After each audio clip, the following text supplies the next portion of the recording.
Հոկտեմբերի 25-ին Ղազախստանում նշում են երկրի պատմության ամենակարևոր օրերից մեկը՝ Հանրապետության տոնը։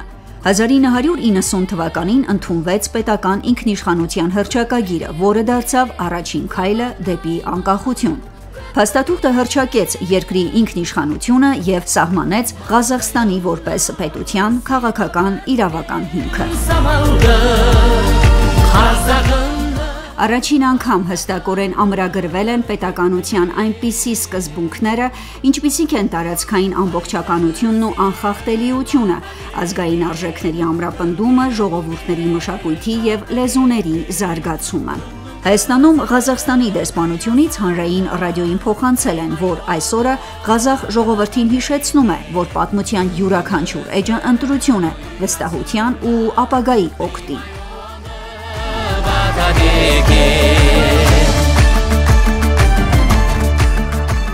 Հանրապետության տոնի առթիվ ղազախ ժողովրդին և Ղազախստանի նախագահ Կասիմ Ժոմարտ Տոկաևին շնորհավորել է վարչապետ Նիկոլ Փաշինյանը։ Վարչապետի ուղերձում ասվում է. «Վստահ եմ, որ մեր ժողովուրդների բարեկամության և փոխադարձ հարգանքի ամուր ավանդույթների վրա հիմնված միջպետական հարաբերություններում առկա դինամիկան նախորդ տարի ձեր պաշտոնական այցի շրջանակում ձեռք բերված պայմանավորվածությունների իրականացման հետ մեկտեղ ի հայտ կբերեն Երևանի և Աստանայի փոխգործակցության խորացման նոր դրսևորումներ»։ Նիկոլ Փաշինյանը լիահույս է, որ մոտ ապագայում Ղազախստան նախատեսված իր պաշտոնական այցի ժամանակ կքննարկեն միջպետական օրակարգը՝ ի նպաստ բարեկամության և դեպի ապագան միտված երկկողմ ռազմավարական հարաբերությունների առաջ մղման։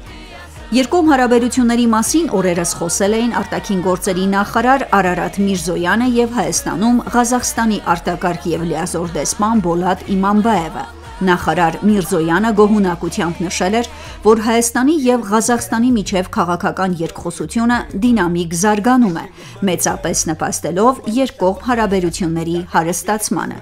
Հայ-ղազախական բարեկամական կապերի ամրապնդման և զարգացման գործում ներդրած նշանակալի ավանդի համար Արարատ Միրզոյանը դեսպան Իմամբաևին պարգևատրել է բարեկամության շքանշանով։